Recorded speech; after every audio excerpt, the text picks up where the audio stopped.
베트남 전쟁은 10여 년 동안 지속된 참혹한 전쟁입니다. 이 사건은 어이없게도 미국의 주작으로 시작했습니다.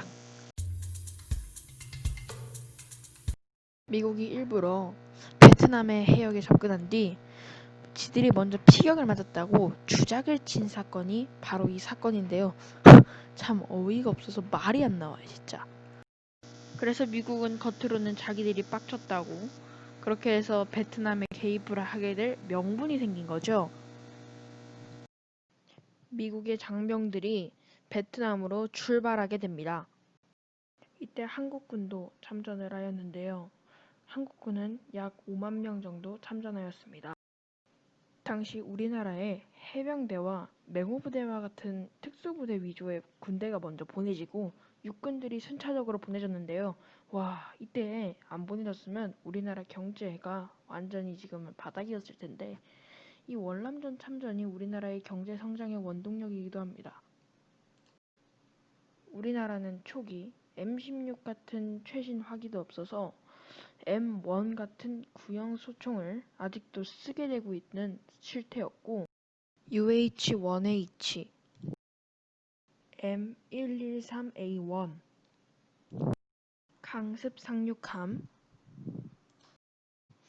같은 많은 기계와 장비들과 큰 군함들이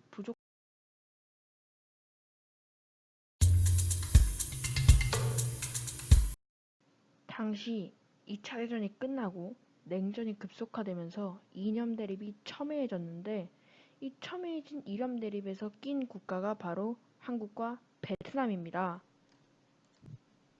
결국 우리나라는 이 이념 싸움에 의해서 남과 북으로 갈라졌고 베트남 역시 이념 대립으로 인해 북과 남으로 갈리게 되는 안타까운 역사가 발생하게 됩니다. 근데 베트콩과 북베트남 군이 갑자기 독립을 선포하면서 사회주의 공화국을 선포하겠다는데 미국이 과연 가만히 있었을까요? 일단 먼저 이게 뭔지 알고 가야 됩니다. 바로 도미노 이론이죠. 미국의 학자들이 주장했던 건데 한 국가가 도미노처럼 사회주의 국가가 된다면 다른 국가들도 도미노처럼 와르르르르 사회주의 국가가 되어버린다는 그런 이론입니다. 미국은 베트남도 사회주의 국가가 될 것을 우려하여 있는 대로 없는 대로 핑계를 붙이면서 결국 그냥 구실을 내세워서 베트남전에 참전을 하게 된 것이죠.